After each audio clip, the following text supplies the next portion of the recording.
રાજા ગુણસેન નગર છોડીને ચાલ્યા ગયા છે.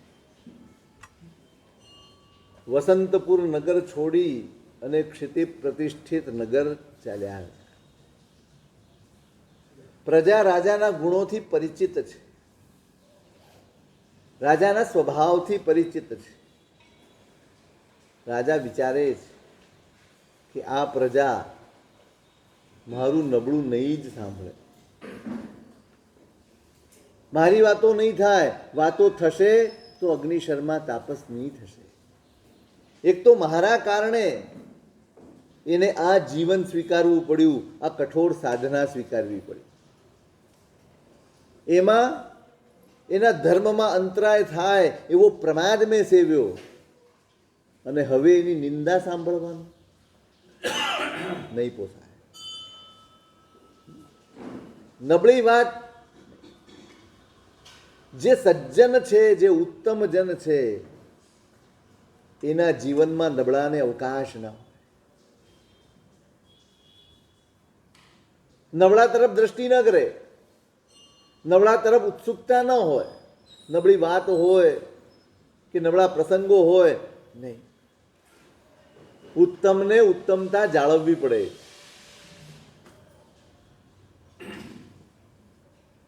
રાજાને થયું કે અહીંયા રહીશ તો નિંદા સાંભળવી પડશે. કેટલા ગામના મોઢે ગળણું બંધાય, ગામના મોઢે ગળણું બંધાય નહીં. કેટલાને રોકી શકાશે? ન રહેગા બાંસ ન બજેગી બાંસુરી. અને ઉત્તમ માણસોનું આ લક્ષણ છે.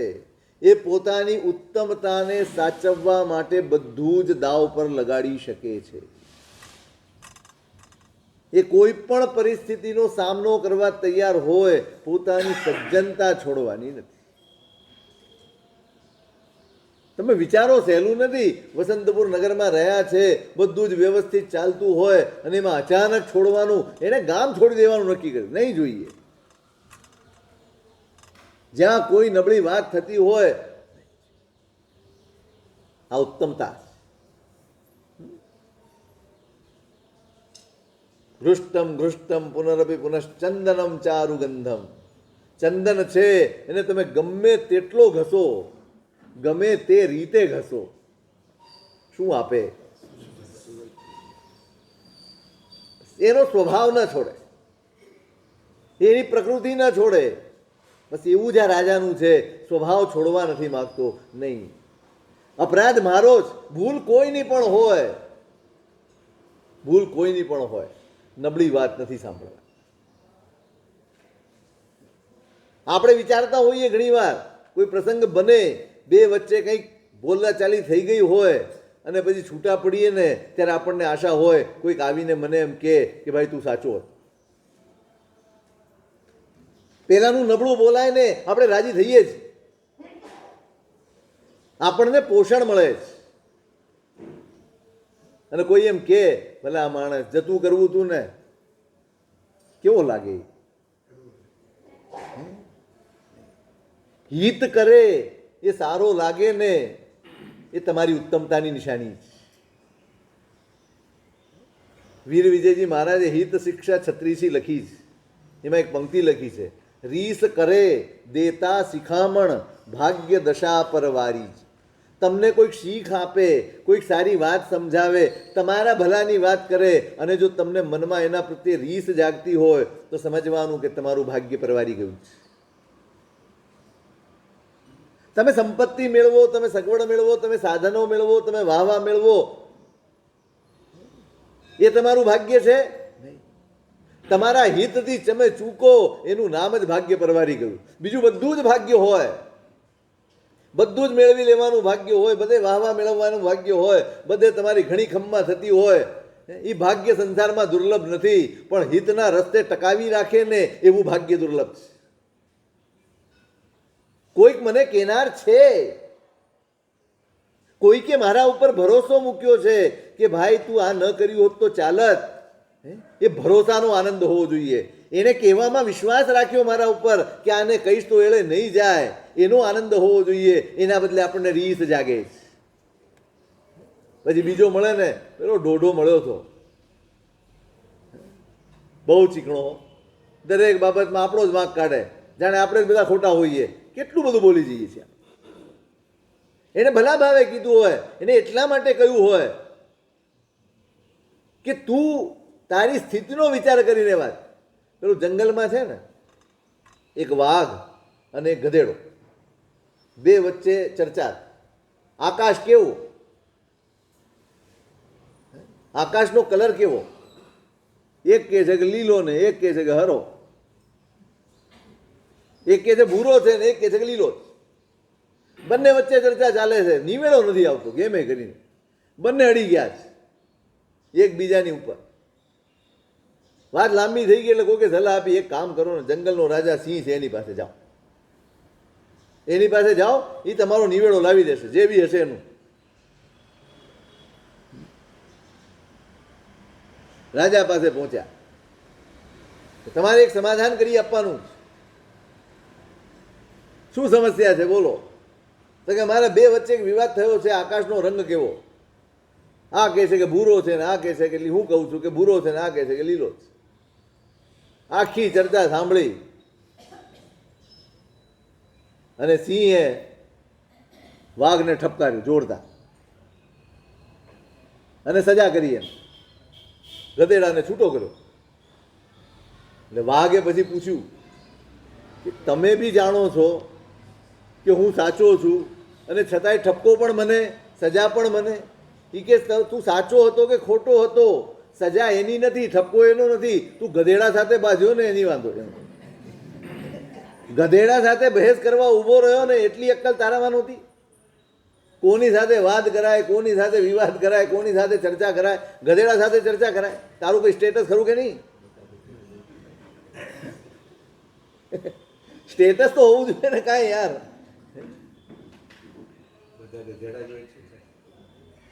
તો ભાઈ શાંત રહેવું જ વધારે સારું છે. કારણ કે ગધેડાને શું છેલ્લે લાત મારીને જશે અને આબરૂ તમારી જવાની. આબરૂ તમારી જવાની એની, કારણ કે એ ગધેડો જ છે. એની એનાથી વધારે નિંદા થઈ શકે એવું જ નથી, કારણ કે એનું નામ જ ગધેડો છે. તમે માણસ છો, તમારે કોઈ ગધેડો કે આપણને ગમે, આપણે રાજી થઈએ. પેલો આવું કહી ગયો, તેમ કહી ગયો. અરે ભરોસો મૂક્યો હતો કે આ સારો માણસ છે, એ આની સાથે ક્યાં ઉલझ. રીસ કરે દેતા શિખામણ ભાગ્ય દશા પરવારી.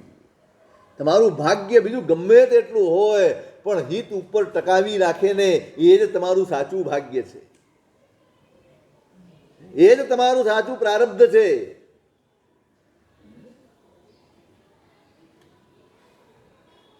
નબળું નથી જ સાંભળવું, નબળી વાત કરવી જ નથી. ચંદન ગમે તેમ સ્વભાવ ન છો, બધું છોડવા તૈયાર હોય, સ્વભાવ ન છોડે. રાજા ઉત્તમતા છોડવા તૈયાર નથી. ભૂલ હું એ કહેતો, ભૂલ ગમે તેની હોય પણ હું એટલો નીચે ન ઉતરી શકું, એના જેવા શબ્દો ન વાપરી શકું, એના જેવી ભાષા મને ન શોભે, નીકળી જાય. રાજાએ નગર છોડી દીધું. ક્ષિતિ પ્રતિષ્ઠિત નગર પહોંચ્યા જ રાજ દરબાર ભરાયો છે અને સવાલ પૂછવામાં આવ્યો છે કે એવું કોઈ આશ્ચર્યજનક કોઈ કે કંઈક જોયું છે? અને કલ્યાણક નામનો એક માણસ છે એમ કહે છે કે મેં જોયું છે રાજન, મેં જોયું. શું જોયું તમે?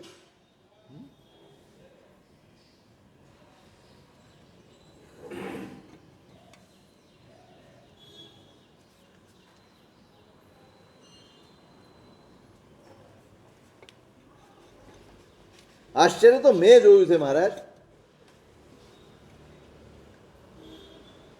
તો કે શું જોયું તમે?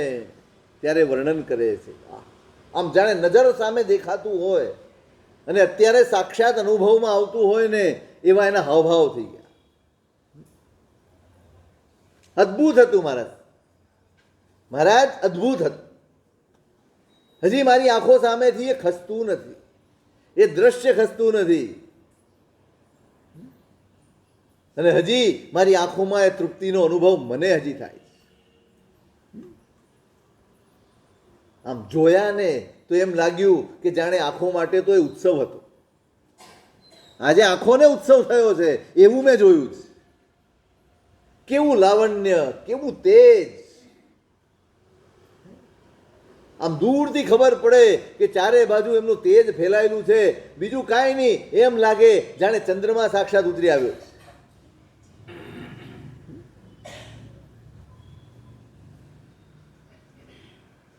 અને ચહેરા ઉપરનું તેજ એવું છે, દીપ્તિ એવી છે, કામદેવ તો એની છાયાથી દૂર ભાગે એવું અદ્ભુત સ્વરૂપ છે, એવું નિર્મળ સ્વરૂપ છે. ધર્મ કેવો હોય મહારાજ આપણને ખબર નથી, પણ જો ધર્મ શરીરનું રૂપ ધારણ કરે તો કેવો હોય એ આ વ્યક્તિને જોઈને ખબર પડે છે. જો ધર્મ મનુષ્ય તરીકેનો અવતાર ધારણ કરે તો એ કેવો હોય, તો એમને જોઈને એમ થાય કે આ સાક્ષાત ધર્મ દેહ ધારણ કરીને અહીંયા અવતર્યો છે.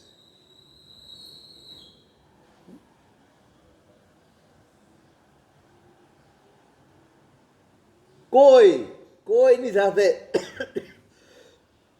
લેવા દેવા ન હોય, વૈરાગ્યવાસિત ચિત્ત છે, અને છતાંય જે આવે એના પ્રત્યે એક સરખા ઉપકારનો ભાવ, દરેકનો ઉપકાર થાય એ રીતે જોડાયેલા છે. આશ્ચર્ય રાજાનું વધતું જાય છે. એવું શું છે? અને કહે છે કે ભગવંત એવા ગુરુ ભગવંત વિજયસેન નામના આચાર્ય ઉદ્યાનમાં પધાર્યા છે ને, બસ આ જ આશ્ચર્ય છે. શું આશ્ચર્ય? આપણા માટે શું આશ્ચર્ય? તમે અહીંથી જતા હો ક્યાંય, કોઈ એવા અંતરિયાળ ગામડાઓમાં તમે નીકળ્યા હો, અંતરિયાળ પ્રદેશમાં તમે નીકળ્યા હો, અને અચાનક તમારી ધારણા પણ ન હોય, કલ્પના ન હોય, વિચારમાંય ન હોય, અને અચાનક ગુરુ ભગવંત મળી જાય, અચાનક જીન મંદિર ક્યાંક ધજાના દર્શન થઈ જાય, તો એમ લાગે કે આ ઉત્સવ થઈ ગયો, લાગે.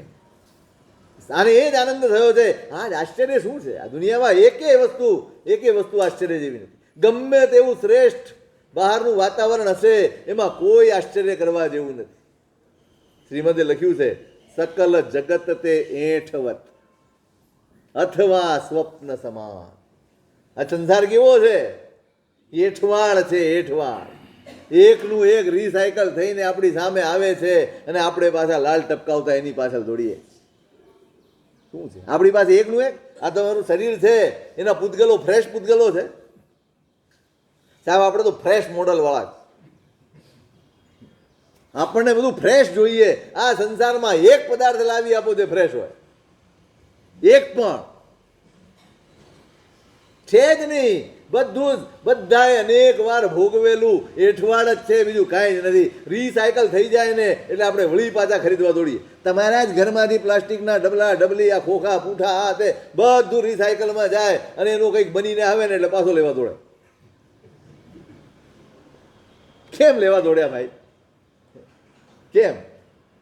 બસ સ્વરૂપ બદલાઈ ગયું એટલે વળી પાછો મોહ જાગે છે. એનું વળી સ્વરૂપ નંખાઈ જશે, ઘસારો પહોંચી જશે એટલે વળી મનમાં એમ થશે કે હવે આને ભેગો નવું લાવવું છે. નવું લાવ્યા તમે નવું લાવ્યા?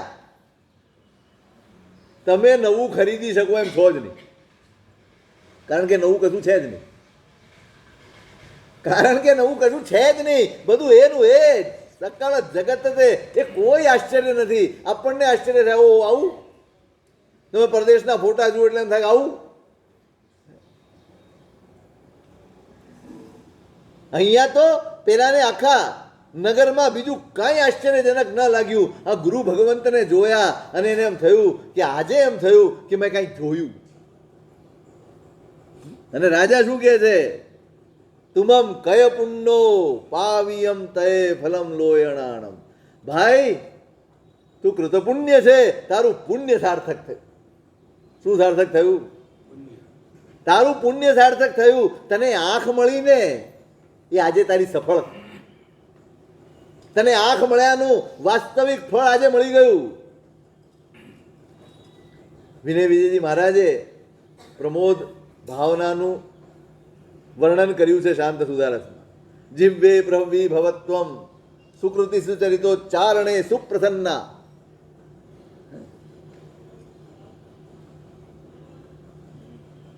જીવે પ્રવી ભવત્વમ સુકૃતિ સુચરિતો ચારણે સુપ્રસન્ના. પોતાની જીભને, પોતાની આંખોને, પોતાના કાનને ઉદ્દેશીને શ્લોક બનાવ્યો છે. ભૂયાસ્તા મન્ય કીર્તિ શ્રુતિ રસિકતયા મેદ્ય કર્ણૌ સુકર્ણૌ વિક્ષાન્ય પ્રૌઢ લક્ષ્મીમ ધૃતમુપચિનુતમ લોચને રોચનત્વમ સંસારે સ્મિન સારે ફલમિતિ ભવતામ જન્મનો મુખ્યમેશ. પોતાની આંખોને પોતાને જ ઉદ્દેશીને પોતાની ઇન્દ્રિયોને કહે છે જીભ, જીવ્વે પ્રહવી ભવત્વમ, તું હરખા. કેવી રીતે? જ્યાં સારું જોવા મળે, જ્યાં સારું વર્ણન કરવા મળે ને એ સારા ગુણોનું, સારા કાર્યોનું વર્ણન કરીને તું આનંદ પા. બીજા કોઈકના સારા કામોને સાંભળીને મારા કાનો તમે રાજી થાઓ. બીજી બધી જ વાતોથી ખૂબ રાજી થયા છે. સંસાર અને સંસારના પદાર્થોથી, સંસાર અને એની પરિસ્થિતિઓથી ખૂબ રાજી થઈને કર્મો બાંધ્યા છે. હવે જે વાસ્તવમાં રાજી થવા જેવું છે એને જોઈને રાજી થાવ. ભૂયાસ્તા મન્ય કીર્તિ શ્રુતિ રસિકતયા મેદ્ય કર્ણૌ સુકર્ણૌ. બીજાની કીર્તિ સાંભળીને, બીજાનો ઉજ્જવળ યશ સાંભળીને, કોઈકની સારી વાતો સાંભળીને કાનને કહે છે તમે રાજી થાઓ, ખુશ થાઓ. વિક્ષાન્ય પ્રૌઢ લક્ષ્મીમ ધૃતમપુચિનુતમ લોચને રોચનત્વમ.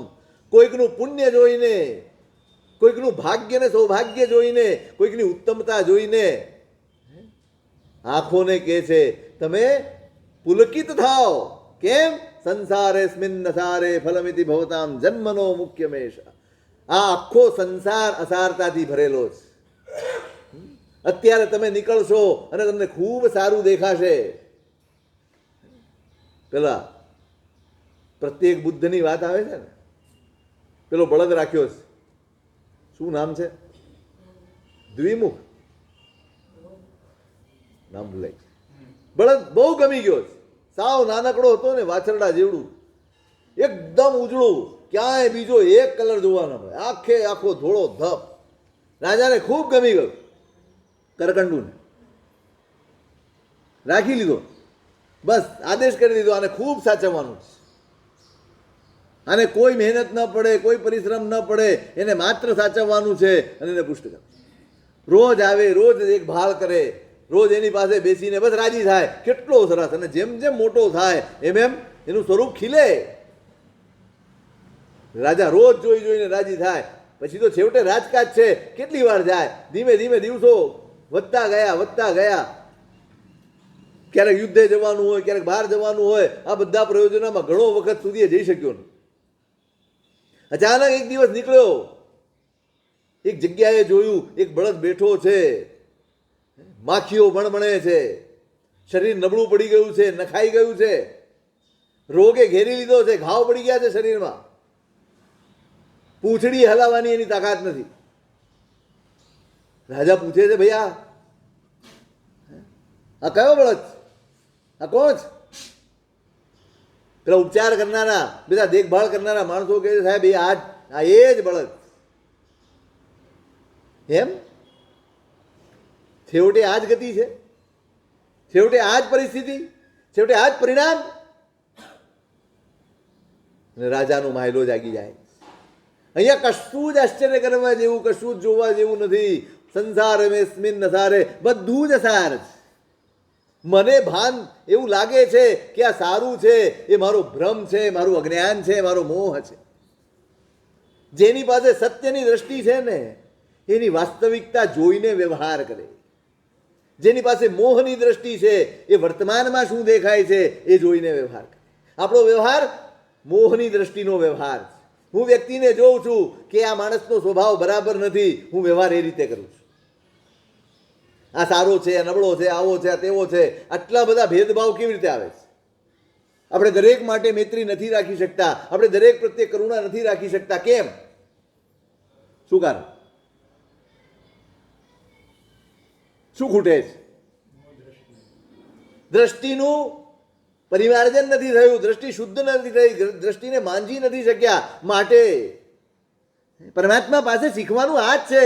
પ્રભુના સમવસરણમાં કે પ્રભુના સંપર્કમાં કોઈ પણ આવ્યું હશે, પ્રભુએ કઈ દ્રષ્ટિથી જોયા? જો હોય જ લેણ દેણ જ છે ને, બીજું આવતીકાલે લેણ દેણ બદલાઈ જાય. આજે તમારો દુશ્મન આવતીકાલે દીકરો થઈને જન્મશે, શું કરતો? ધક્કા માર. આ જ છે સંસારની લેણ દેણ. આજે હું જેને દુશ્મન ગણું છું, જેને નફરત કરું છું ને, આવતીકાલે મારા ઘરે દીકરો થઈને જન્મશે, કદાચ મારો બાપ થઈને જન્મશે.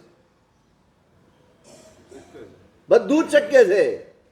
વ્રજતી તનયોપી નનુ જનકતામ તનયતામ વ્રજતી પુનરેશ રે ભાવયન વિકૃતિમિતિ ભવગતે તેજતમો નૃભવ શુભ શેષ રે. વિનય વિજયજી મહારાજ સંસાર ભાવનામાં છે. વ્રજતી તનયોપી નનુ જનકતામ. આજે દીકરો છે, આવતીકાલે પિતા થઈ જાય છે. આજે પિતા છે, આવતીકાલે દીકરો થઈ જાય છે. આજની પત્ની છે, કાલે દીકરી થઈ જાય છે, કાલની દીકરી આવતીકાલે પત્ની થઈ જાય છે. આ સંસારની વિકૃતિ છે. આ જોઈને જ માણસે સાવધાન થઈ જવાની. આજે હું જેને મોહની દ્રષ્ટિથી જોઈ રહ્યો છું, જેના પ્રત્યે રાગ કરી રહ્યો છું, એ ગઈકાલે કદાચ ને મારી માં હશે.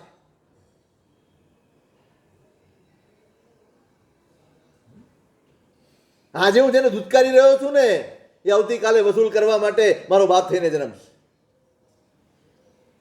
આ વિકાર છે, આ સંસારની યથાર્થતા છે. આ જાગવા માટે છે, ભાગવા માટે નથી. જાગો, સમજો, સત્યને સમજો, સત્યને નજરમાં રાખીને વ્યવહાર કરો. આવતીકાલે કોઈ પણ બદલાઈ શકે છે. હું જ્યારે મોહની દ્રષ્ટિથી જોઉં છું ને, ત્યારે કોઈના પરિવર્તનને સ્વીકારી નથી શકતો. કોઈ માણસ બદલાઈ ગયો હોય, કોઈએ પોતાનો સ્વભાવ બદલી નાખ્યો હોય, કોઈ સાવ સારો થઈ ગયો હોય ને, તોય આપણે એને તિરસ્કારની નજરથી જોઈએ છે. કેમ?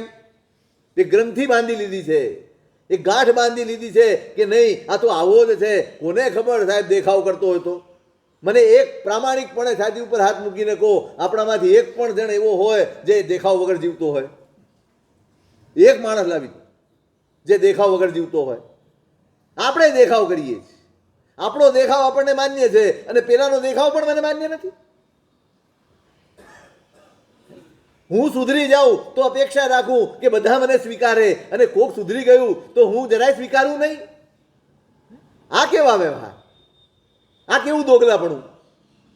આ કેવી ડ્યુઅલ પર્સનાલિટી? કેમ એવું? મારા માટે મને જુદી અપેક્ષા છે, બીજા માટે મને જુદી અપેક્ષા છે. કેવી રીતે સંસારનો વ્યવહાર ચાલે? કેવી રીતે સુખ આવે આમાં? વાસ્તવિકતા પ્રભુ કરુણા કરી શક્યા, પ્રભુ મૈત્રી કરી શક્યા, પ્રભુ સૌને તારી શક્યા, એનું એકમાત્ર કારણ પ્રભુએ આજ નથી જોયું, એની આવતીકાલ જોઈ છે. પ્રભુ એનું આજનું ઢાંચું નથી જોયું, પ્રભુ એનો આત્મા જોયો છે. પ્રભુએ દ્રઢ પ્રહારીમાં પણ આત્મા જોયો, અર્જુન માલીમાં પણ આત્મા જોયો, અને ગૌતમમાં પણ આત્મા જોયો છે. હે ભાઈ, નહીં, કેવળ જ્ઞાન પહેલેથી જ આખું, તો જ કેવળ જ્ઞાન થાય. પહેલે જ ભેદભાવ હોય ત્યાં સુધી કેવળ જ્ઞાન થાય જ નહીં. પહેલી વાત તો આ. એટલે પહેલી કેળવણી જ આ છે. સવ્વ ભૂયપ્પ ભૂયસ્સ સમ્મમ ભૂયાયમ પાસહો પિહિયાસવસ્સ દંતસ્સ પાવમ કમ્મમ ન બંધઈ. દસવે કાલિકમાં બહુ સરસ મુદ્દો આપ્યો છે. પાપ કર્મથી બચવું છે. બચવું છે કેવી રીતે બચશો? કેવી રીતે બચશો? આંખ બંધ કરી દેશો, કાન બંધ કરી દેશો, નાક બંધ કરી દેશો, બોલવાનું બંધ કરી દેશો, ક્યાંય જવાનું બંધ કરી દેશો, હળવા મળવાનું કશું જ નહીં થાય. સવ્વ ભૂયપ્પ ભૂયસ્સ. દરેક આત્માને પોતાના જેવા આત્મા જેવો ગણો. સહુના પ્રત્યે સમભાવ લાવી દો. મારી જેવો જ આત્મા છે. કદાચ હું આજે સારો છું, મને સંયોગ સારા મળ્યા છે માટે હું સારો છું, અને સંયોગ નબળા મળ્યા છે તો આ નબળો છે, બને નબળો છે પણ સારો ન થઈ શકે. એવું બને હું આજે સારો દેખાઉં છું, આવતીકાલે બગડીએ જઈ શકું. અને પેલો આજે ખરાબ દેખાય છે મને, પણ આવતીકાલે એક સંયોગ મળશે, એક નિમિત્ત મળશે, અને એની જાત આખી બદલાઈ જશે. અને વાલીઓ લૂંટારો વાલ્મીકી થઈ શકે ભાઈ? કોઈ કલ્પના કરે? કોઈ વિચારી શકે? દ્રઢ પ્રહારી 6 મહિનામાં કર્મ ખપાવીને કેવળ જ્ઞાન પામીને મોક્ષે જઈ શકે? કલ્પના થાય? આત્મા, બસ આત્મા જો દેખાઈ ગયો ને તો દ્વેષ જશે, રાગ જશે, તિરસ્કાર જશે, અહંકાર જશે, માયા પ્રપંચ બધું જ જશે. દરેકને આત્મદ્રષ્ટિથી જુઓ. ગ્રંથિ બંધાતા પહેલા અમે 25-50 વખત અમે હિતની ચિંતાની પણ ચર્ચા કરી હોય. ત્યાં ગડબડ છે ને. આપણે ચર્ચા કરી હોય ને એટલે ગાંઠ મજબૂત થાય. તમે કોઈ પણ વાતને વારંવાર રટો ને એટલે ગાંઠ મજબૂત. તમે ઉકેલ લાવો. એ પછી ત્યાંથી અમે કાં તો દૂર થઈ જાય, કાં તો અમને દૂર કરે. પણ દૂર થવું એટલે કયા ભાવે દૂર થાવ? એને બોલાવવો નહીં, એની સામે ન જોવું, નહીં, એ દ્રષ્ટિ ન હોય તો પ્રેમ નહીં હોય.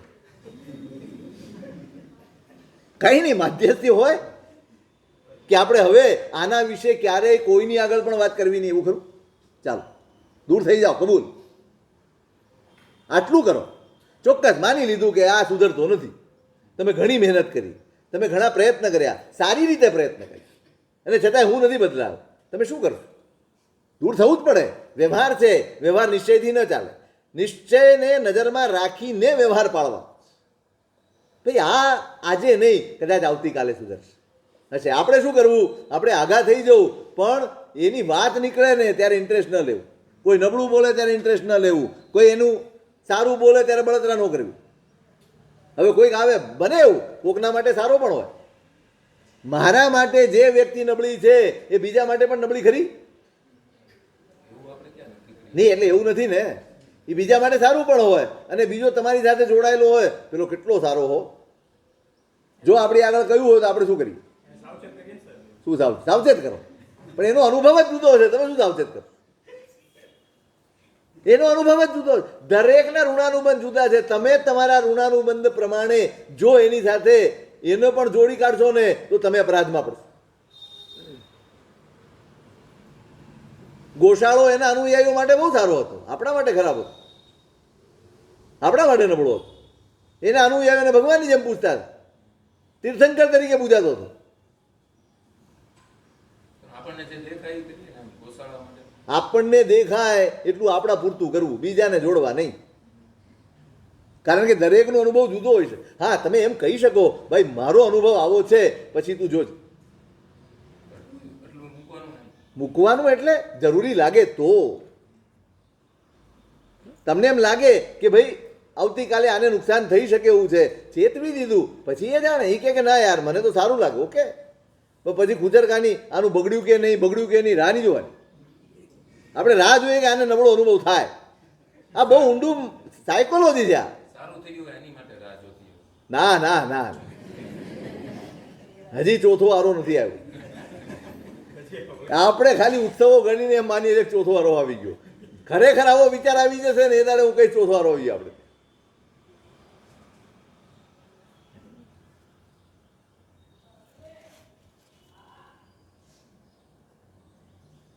ક્યાં ચડી ગયા આપણે?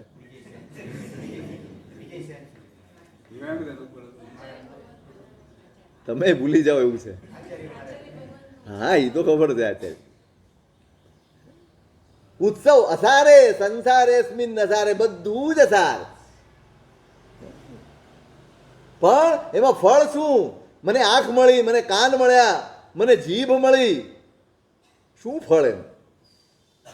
ઉત્તમના દર્શન કરવા, ઉત્તમ શ્રવણ કરવું, ઉત્તમ બોલવું, આ જ એનું ઉત્તમ ફળ છે. અસાર એવા સંસારમાં તમારું ફળ, ઉત્તમ ફળ, સફળતા આ જ છે કે તમે ઉત્તમનો આશ્રય કરો. નબળું તો અનંત છે. ઉત્તમ શોધવા જવું પડે, ઉત્તમ શોધવું પડે, એનો આશ્રય કરો. આ જ તમારી ઉત્તમતા છે. જીવ્ય પ્રભવી ભવત્વમ. આ રાજા એમ કહે છે કે ભાઈ તારી આંખોનું તને ફળ મળી ગયું. આજ આવો વિચાર શેનાથી આવે? ઉત્તમતા શોધવી. આટલું સાંભળો છો? એ ઉત્તમતા છે. ઉત્તમતા શોધવાનું ક્યારે મન થાય? જો શ્રવણ કરતા કરતા કરતા સત્ય લાદે ત્યારે થાય. તમને સત્ય સમજાવવું જોઈએ આટલા શ્રવણ પછી. હું એ કહેતો હતો સત્યની દ્રષ્ટિથી જુઓ ને મોહની દ્રષ્ટિ. આપણી આ દ્રષ્ટિ મોહની દ્રષ્ટિથી જોઈએ છીએ એટલે બધું જ ગમે છે. આ ગમે તે ગમે ફલાણું ઢીકણું. પણ સત્યની દ્રષ્ટિથી જુઓ ને એટલે સમભાવ આવે, તિરસ્કાર ના આવે, નફરત ના આવે. એવું નથી, જ્ઞાનીઓ એવું નથી કીધું કે બધું અસાર છે એટલે નફરત કરો. અસાર છે માટે જાગતા. નફરતે નથી કરવાની, રાગ પણ નથી કરવાનો, દ્વેષ પણ નથી કરવાનો, તિરસ્કાર પણ નથી કરવાનું, મારું તારું એ નથી કરવાનું.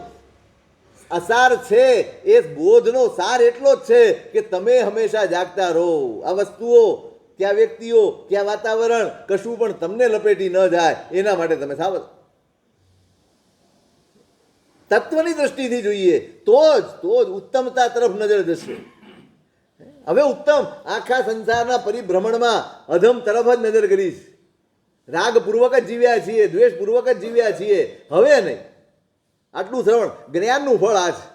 જ્ઞાનસ્ય ફલમ એટલે શું? આપણે વીરતીનો અર્થ એમ કર્યો, ગોલો એટલે વીરતી. તમારા આત્માના અહિતથી અટકો એનું નામ વીરતી. જ્યાં લાગે કે આત્માનું અહિત થઈ રહ્યું છે ત્યાં તમે ઊભા રહી જાઓ એનું નામ વીરતી. એક ક્ષણ વીરતીની ક્ષણ છે. સામાયિક કરીને બેઠા અને એ લપન છપ્પન કરતા હો કોકને બેસીને, તો તમે વીરતીમાં નથી, અવીરતીમાં છો. આપણે આપણા જ આત્માનો વિચાર કરીએ. હા, તો આપણો જ કરવાનો, આપણને અધિકાર જ નથી બીજો. એ પ્રશસ્ત સ્વાર્થ કહેવાય. નહીં, સ્વાર્થ નથી. સ્વાર્થ તો પેલા સાધવાનો છે, પરમાર્થ માટે તો પછી નજર કરો. જ્યાં સુધી સમભાવ સ્થિર ન થાય ને ત્યાં સુધી પરમાર્થમાં જવું નહીં. કારણ કે ઘણા પરમાર્થીઓ છે ને દૂર થઈ ગયા દેરાસરોથી. સાહેબ કોઈ સાંભળતું જ નથી આપણે કહીએ તો. પરમાર્થ ત્યારે કરવો જ્યારે તમે કીધા પછી છૂટા થઈ શકો. મેં તમને સૂચના આપી અને પછી હું નિવૃત્ત થઈ શકું ને તો જ પરમાર્થ કરવો. સૂચના આપ્યા પછી રાહ જોયા કરે, હજી કર્યું, હજી કર્યું, હજી કર્યું, પછી નો કરે એટલે દુઃખી થાય, નો કરે એટલે બે જગ્યાએ વાત કરે, બે જગ્યાએ નિંદા કરે. જોયું, આટલું સમજાવ્યો તો સુધર્યો, તોય બદલાયો. પરમાર્થ કરવો જ નહીં. એમાં સ્વાર્થ જોખમાય છે, પરમાર્થ તો થતો જ નથી. આપણું ઘર સંભાળ રે જીવડા, સચ્ચાઈમાં આવે છે. તું તારું ઘર સંભાળીને બેસ, ઘણું થઈ. કઈ સંઘ વ્યવસ્થા જોઈ લે? સંઘની વ્યવસ્થા જોઈ લો તમે, આજની વ્યવસ્થા જોઈ લો. આમાં કઈ હરખાવા જેવું નથી. મારા મારીને ટાટિયા ખેત સિવાય કઈ છે? અરે પેલા તમે સજ્જ તો થાઓ. કીધા પછી કશાય નહીં આવે ને, કીધા પછી દ્વેષ નહીં આવે ને, કીધા પછી નફરત નહીં જાગે ને. આ આપણે આજે ગોઠવી દીધું છે કોને આગળ લાવવા ને કોને સંઘની વ્યવસ્થા સોંપવી, કોને સોંપી દઈએ છે? સાચું કહો. તમે પુણ્યવાનને સોંપો છો કે પાત્રને સોંપો છો? કોણ મુખ્ય છે? આપણું માનદંડ શું? આપણું માનદંડ શું? સંઘ કોણ સંભાળે? કોણ સંભાળે? માન્યતાના આધારે. બસ. પાત્રતા તો જોતા જ નથી. એની પાસે પૈસો હોવો એ જ પાત્રતા જ, એ જ મોટી પાત્રતા. તમારી પાસે પૈસો, કારણ કે લખાવશે તો જ. આપણે એવું જ માન્યું છે કે પૈસા સિવાય ના, પૈસો જરૂરી છે પણ પૈસો જ જરૂરી છે નહીં. એવા સુપાત્ર જીવો હોય, વ્રતધારી જીવો હોય, ધર્મ સમજતા હોય, એના જીવનમાં ધર્મ છલકતો હોય, એવા વહીવટદારો હોય ને એને જોઈને પ્રેરણા મળે. અને કોઈ સામો ન થાય. તમે સ્વયં આટલા સરસ હો, સુગ્ન હો, પોતાના ઉપર લઈને ચાલતા હો ને, કોઈ સંઘમાં એવો ન હોય કે રોજ લડવાડ કરવી પડે. નહીં, મૂળ વસ્તુ છે પાત્રતાની. આપણે પુણ્યને એટલું પ્રાધાન્ય આપી દીધું, પાત્રતા સાવ ખૂણે જતી, સાવ ખૂણે. એને કોઈ પૂછતું જ નથી, કોઈ પૂછતું નથી. ચોક્કસ બરાબર યાદ રાખજો, પુણ્યવાન જીવો એ શાસન પ્રભાવનાના એક અંગ છે, બિલકુલ છે, ના નથી. તમે મને એમ કહો કે આ ઘરમાં પાયો અને ઇન્ટિરિયર બંને જરૂરી છે ને? જરૂરી છે, બંને જરૂરી. પણ મુખ્ય કોણ? હવે મને કહો, આરાધક મુખ્ય કે પછી પુણ્યવાન મુખ્ય? આરાધક એ પાયો છે, પુણ્યવાન એ શણગાર છે. એ ડેકોરેશન છે, જરૂરી છે એ પણ પાયો મજબૂત હોવો જોઈએ, ગૌણ ન થવું જોઈએ. પુણ્યની આગળ જ્યારે આરાધના ગૌણ બને છે ત્યારે સમાજ પતન તરફ આગળ વધે છે.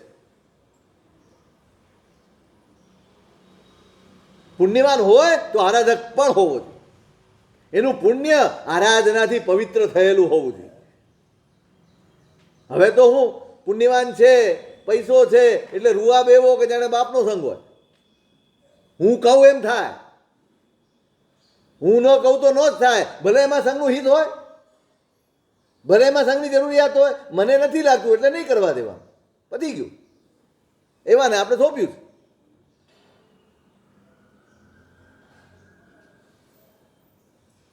ગુણસેન કહે છે તમે તમારી આંખોનું ફળ મેળવ્યું છે આજે. હું પણ આવું સાંભળ્યા પછી રહેવાય કેમ? જો કોઈ અંતરાય નહીં આવે તો હું પણ આવતીકાલે એ ભગવંતને વંદન કરવા જઈશ.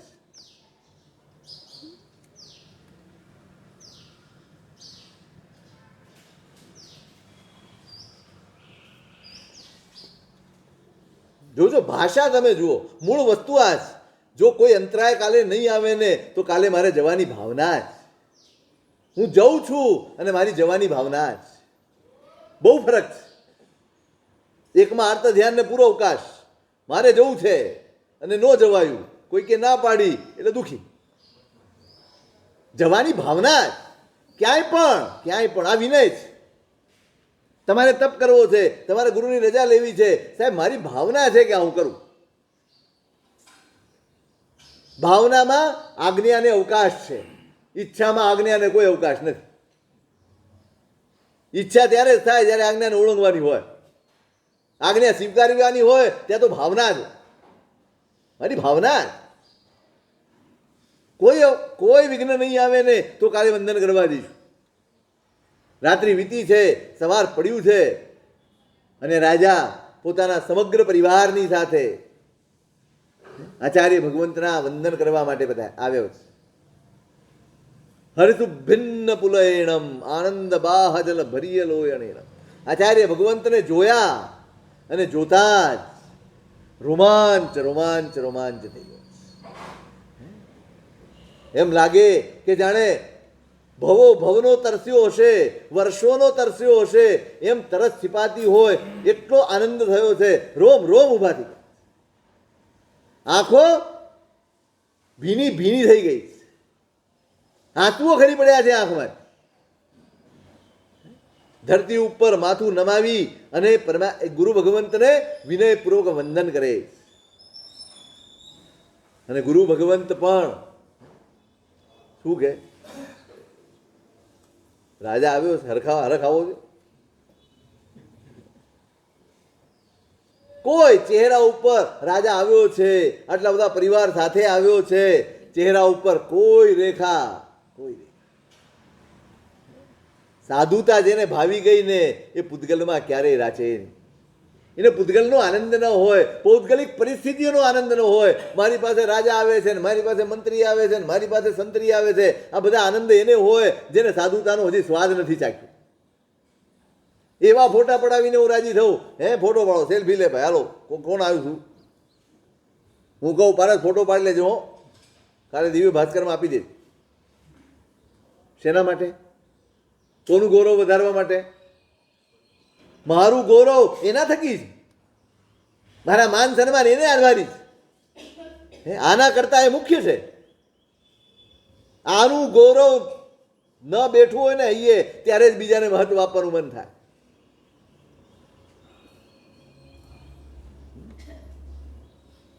આપણે ત્યાં સામાજિક સ્થિતિ આવી થઈ ગઈ. કોઈક આવો માણસ આવે ને એટલે બધા ગૌણ થઈ જાય, ગુરુ હોય ગૌણ થઈ જાય ને બધું ગૌણ થઈ જાય, એ મુખ્ય થઈ જાય. થાય છે ને આવું? તમે સ્વામિનારાયણમાં જોજો, પ્રમુખ સ્વામી મહારાજ બેઠા હોય ને, ગમે તેવો નેતા આવે, ગમે તેવો, એ પ્રમુખ સ્વામી મહારાજને જે ફૂલ કે આપતા હોય એ આપે ને, એ જ એનું બહુમાન, બીજું કોઈ બહુમાન ન હોય.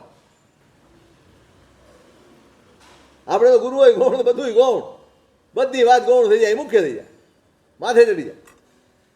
રાજા આવ્યો છે, કોઈ ચહેરા ઉપરનો હાવભાવમાં કોઈ પરિવર્તન નથી, એ જ ભાવ. હમણાં કહ્યું ને મેં, તત્વ દ્રષ્ટિ જેની ઉઘડી ગઈ છે એ જ એક સરખા ભાવમાં જીવી શકે. અહીં કોઈ નથી આવતું, આવી નિરાશા ન હોય. અહીં તો બહુ આવે છે, અહીં વારંવાર આવવું એવો કોઈ હરખ પણ ના. વંદન કર્યા છે રાજાએ અને આશીર્વાદ આપ્યા છે ધર્મલા. એક જ આશીર્વાદ હોય ગુરુ પાસે, ગુરુ પાસે બીજી અપેક્ષા રાખતા નહીં. શેના આશીર્વાદ જોઈએ? શારીર માણસ આણેક દુઃખ વ્યુડણો. વિશ્વાસ લખ્યું છે.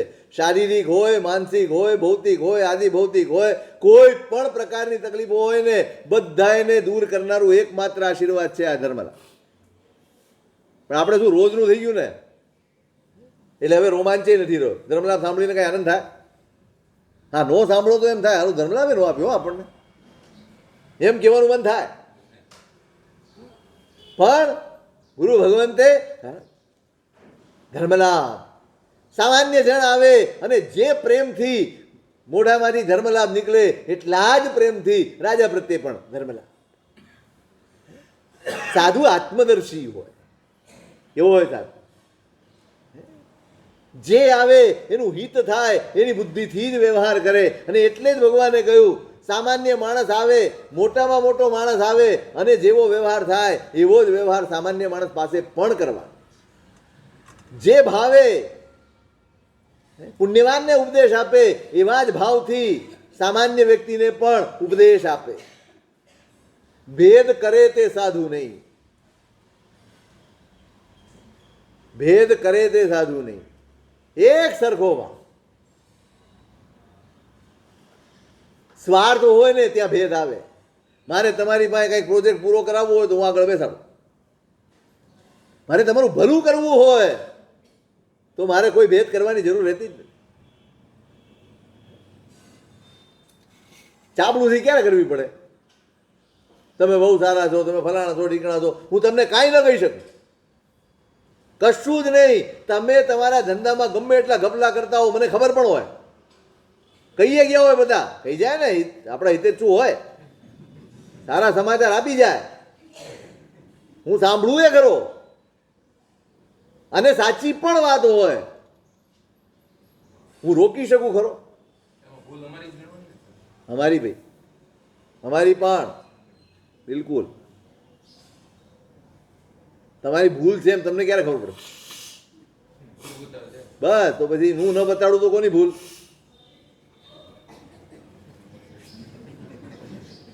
નહીં, આમાં કાંઈ જે છે એ છે, હકીકત છે. સાહેબ, તમે પહેલા 15-20 દિવસ પહેલા હરિહર પરમાત્મા પાસે કાંઈ આશા નહીં રાખવાની, માંગણી નહીં કરવાની. હવે અત્યારે દેવ ગુરુ પાસે આશા નહીં રાખવાની. અમારે દેવ ને ગુરુ બંને પાસે માંગણી ના. કારણ કે બંને જ્ઞાની છે. તો અમારે આશા કોની આગળ રાખવી? આશા જ નહીં રાખવાની, જ્ઞાની છે એ પૂરી જ કરી દેશે. તમે આશા નહીં રાખો ને તો ઝડપથી પૂરું થશે. હે, આશા એક વાત સાંભળો, તમે આશામાં સીમિત થઈ જાઓ, તમારે આ જોઈએ જોઈએ જોઈએ, તમારે રાહ જોવી પડે છે. કારણ કે તમે માગો છો, તમે નથી માગતા ને ત્યારે પહેલાંની જવાબદારી થઈ જાય. તમારા ઘરે નાના દીકરા દીકરી હોય, હે, એને જમાડવા માટે તમે બોલાવો કે એ આવે? એ ગમે ત્યાં રમતો હોય, ગમે ત્યાં ભમતો હોય, ગમે ત્યાં હોય, માં દોડી નીકળે કે નહીં? ક્યાં ગયો, ક્યાં ગયો, ક્યાં ગયો? કોણ લઈ આવે? કહો. એને ભૂખ લાગી છે એની એ ચિંતા કરતો નથી. મને ભૂખ લાગી છે કે નહીં એ ખબર નથી, લાગી છે માં ખવડાવી દે. બસ આટલું જ કરવાનું. બેઠું આપણા માવતર છે યાર. હું પ્રાર્થનાની ના નથી પાડતો, હોય આશા રાખવાની, પણ એનું કારણ બતાડ્યું છું કેમ રાખવાની. મારો ધર્મમાં વૃદ્ધિ થાય ને એટલે હું આશા રાખું. માગો, માંગવાની ના નથી. તમે ગુરુને કહી શકો, પણ પછી તો કેવું થાય, એ ગુરુને ધંધે લગાડી દે મારા બેટા. પછી આવીને બેસી જ રહે આજુબાજુમાં. સાહેબ જોઈ દો ને જરાક, સાહેબ કોઈક મંત્ર આપી દો ને. હું ખરેખર કહું છું, એ જેટલા આવે ને એને જો હું એમ કહું કે આજે 14 છે બહુશત કરવાનું કરે, તો તમારો સંબંધ શું? સ્વાર્થનો સંબંધ કે સમર્પણનો સંબંધ? શ્રદ્ધાનું કારણ હોય છે. શ્રદ્ધાનો.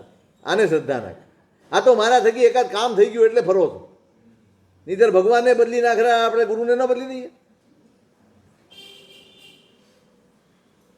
સમર્પણ કેવું હોય સાહેબ? તમે કહો, હું એમ કહું કે એક પૌષધ કરવાનું છે, રાજીથી હરખથી કે મને કીધું, મને લાયક ગણ્યો, મને પાત્ર ગણ્યો,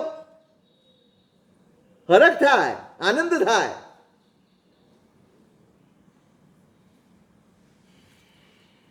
ધર્મલાભ ગુરુ ભગવંતના મુખમાંથી નીકળે ને, અને જો તમને રોમાંચ થાય તો સમજવું કે તમારા કર્મ ખપ્યા, તમારા અંતરાય તૂટ્યા, તમારું કામ થઈ ગયું. પ્રભુને જોઈને આંખો હરખાઈ જાય ને તોય અંતરાય તૂટી જાય, માગવાની જરૂર જ ન હોય. તમે રોજ જાઓ અને ભગવાનને આટલી જ પ્રાર્થના કરો, જેમાં મારું હિત હોય પ્રભુ એવું મારી સાથે બનો.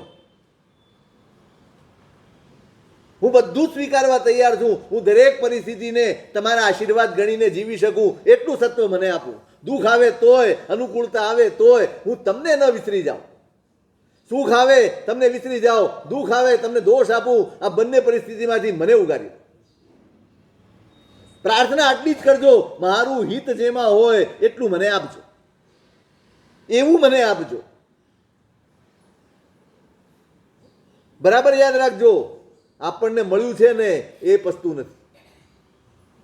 આપણને જે મળ્યું છે ને એ પચતું નથી. એમાંય આપણને રાગ દ્વેષ થાય છે, એમાં આપણને આસક્તિ ને મોહ થાય છે, એમાંય મારું તારું થાય છે. હવે આનાથી વધારે મળી જાય શું થાય આપણું? પછી ધરતી ઉપર રહે નથી. ખરેખર આપણને પાત્રતા કરતા પણ વધુ મળી ગયું. પણ આપણું ભાગ્ય છે કે મારી પાસે દેવગુરુ ને ધર્મ છે કે મને કંટ્રોલમાં રાખી શકે.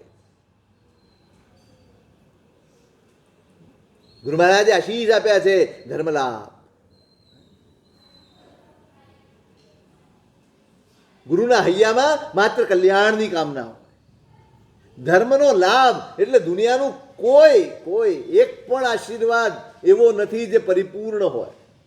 તમે માથાની દવા અલગ લો, પેટની દવા અલગ લો, પગની દવા અલગ લો, કમરની દવા અલગ લો, અથવા એના કરતાં કોઈ માણસ એક જ દવા આપી દેતો કે આમાં બધું થઈ જશે. તો પ્રિસ્ક્રિપ્શનમાં 10 દવા લખી હોય અને એક જગ્યાએ પ્રિસ્ક્રિપ્શનમાં એક જ ગોળી લખી હોય, કયું સારું? તમે એમ કહો આ ડાક્ટરને કંઈ આવડતું નથી, એક જ દવા લખી. ઓછી દવા લખે ને એ વધુ જ્ઞાની હોય તો જ.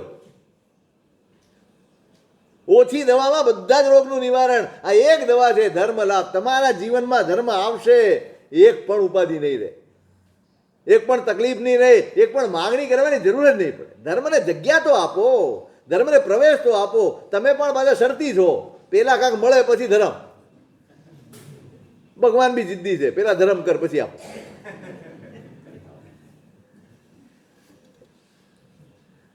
હેમચંદ્ર આચાર્ય મહારાજે સ્તુતિ કરી છે વિતરાગ સ્તોત્રમાં.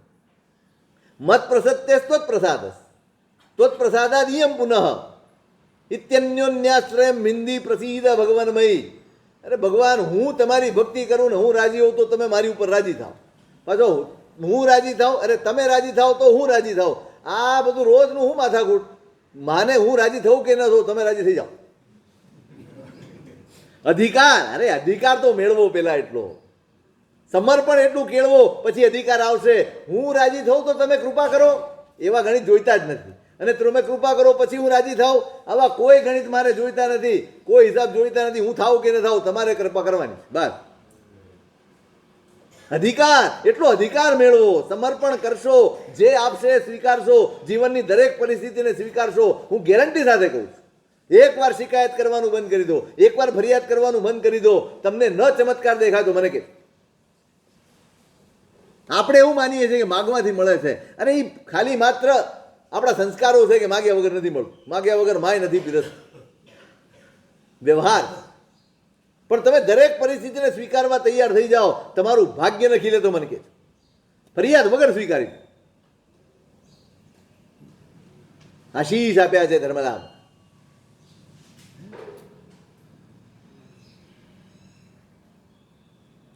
અને રાજા ગુરુ ભગવંતને બધા જ જોજો, આચાર્ય ભગવંતને વંદન કર્યા પછી જેટલા ગુરુ ભગવંતો છે ને બધા એને નમન કરીને આવ્યો ને પછી ગુરુ પાસે બેઠો.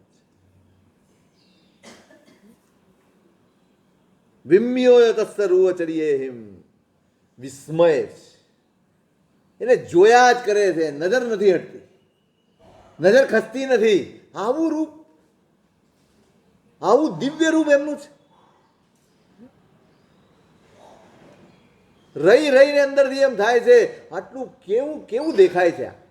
એમને જોઈને જ એમ લાગે કે આ સાક્ષાત પુણ્ય છે, આ સાક્ષાત ધર્મ છે, આ સાક્ષાત કામદેવ છે. એના સ્વરૂપ ઉપરથી ખબર પડે છે કે રાજ્ય લક્ષ્મી એના ચરણોમાં આલોટતી હશે, પુણ્ય એની પાછળ પછેડી પકડીને ચાલતું હશે, એવું એનું સ્વરૂપ છે. અને છતાંય વૈરાગ્ય, એવું શું આટલું બધું હોય, રાજ્ય લક્ષ્મી અનુકૂળ હોય, પુણ્ય અનુકૂળ હોય, માગ્યા મેહ વરસતા હોય એવી પરિસ્થિતિ હોય, છતાંય વૈરાગ્ય આવી ગયું. રાજાને આશ્ચર્ય થાય છે, વૈરાગ્ય કેવી રીતે આવે? આપણને આટલી તકલીફમાં નથી આવતું ને, અને આને કોઈ તકલીફ નથી. આપણે એવું માન્યું છે કે કષ્ટ આવે તો જ વૈરાગ્ય. નહીં, સત્ય સમજાય ને ત્યારે વૈરાગ્ય આવે. સાચો વૈરાગ્ય સત્યના બોધથી આવે, દુઃખથી પણ આવે, મોહથી પણ આવે. તમને વ્યક્તિ બહુ ગમી ગઈ હોય અને તમે છોડી દો, તમે કષ્ટ બહુ પડ્યા હોય અને તમે છોડી દો, બંને રીતે વૈરાગ્ય આવે. પણ વાસ્તવિક વૈરાગ્ય એ જ્ઞાન ગર્ભિત છે. 3 પ્રકારના વૈરાગ્ય છે: દુઃખ ગર્ભિત, મોહ ગર્ભિત, જ્ઞાન ગર્ભિત. તમને ખૂબ કષ્ટ પડે, હવે આમાં રહેવા જેવું નથી, કોઈ અનુકૂળ નથી, બધા આવા જ છે, સ્વાર્થના સગા છે, ફલાણું છે, ઢીકણું છે, બધું જ બોલીએ છીએ આપણે. આ દુઃખ ગર્ભિત મોહ છે, એ દુઃખ ગર્ભિત વૈરાગ્ય. અને નીકળી જાય છોડીને. હવે એમાં ઉલ્લાસ ઘણો હોય પણ સ્થિરતા બહુ ઓછી હોય. ઉલ્લાસ ઘણો હોય પણ સ્થિરતા બહુ ઓછી હોય. નીકળી તો જાય પણ પછી ત્યાં ફાફા મારે, ત્યાં જઈને ફાફા મારે. એ હેરાન થાય ને ત્યાં જ્યાં ગયો હોય ને ત્યાં બીજાને હેરાન કરે. એટલે દુઃખ ગર્ભિત વાળા. અને અત્યારે છે ને મોટા ભાગે વૈરાગ્ય પમાડવાનો એક માર્ગ થઈ ગયો.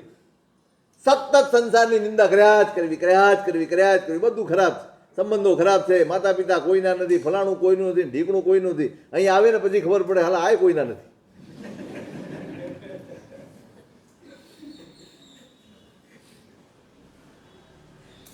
સંસારનો કોઈ પણ સંબંધ કર્મથી બંધાયેલો છે. તમે એમ માનતા હો કે અહીંયા આવીએ અને જેની સાથે જોડાઈએ એની સાથે સારું જ રહેશે તો એ બ્રહ્મા નો રહેતો. અહીંયા પણ જીવ કર્મ સાથે લડે છે. અહીંયા પુરુષાર્થ ચાલે છે, કોઈ સિદ્ધ થઈને બેઠા નથી. અમારાય સ્વભાવ છે, અમારામાં ઈર્ષ્યા છે, અમારામાં રાગ દ્વેષ છે, અમારામાં મારું તારું છે, અમારામાં બળતરાવ છે, ઘણું બધું છે. તો તમે મોટા મોટા આદર્શ લઈને આવ્યા હો અહીંયા તો આહા ભગવાનની વાતો સાંભળીને એમ થાય કે ચોથો વારો અહીંયા છે. નહીં, વાસ્તવિકતા સમજીને આ રસ્તો નથી આપવાનો. નિંદા કરી કરી કરી કરી કરી કરીને એના મનમાં ઘુસાડી દેવાનું, પછી અહીંયા લઈ આવવાનું નહીં. સચ્ચાઈ સમજાય અને જે વૈરાગ્ય જાગે ને એ જ્ઞાન ગર્ભિત વૈરાગ્ય અહીં દેખાય છે ચહેરા ઉપર. પણ કેમ? રાજાને આશ્ચર્ય છે, આ વૈરાગ્ય કેમ? રાજા પ્રશ્ન પૂછે છે, ભગવાન સહેલ પુણ્ય મનોહર સાવી, બધા જ મનોરથ પૂરા થાય એવું પુણ્ય મેળવ્યું છે અને તોય કેમ દીક્ષા લીધી છે? કેમ દીક્ષા લીધી? ગુરુ ભગવંત મરક મરક મળકે છે એની સામે અને પછી જે જવાબ આપે છે શું કરીએ? ટાઈમ થઈ જાય છે, નહીં તો આપણે આખો દિવસ ચલાવીએ.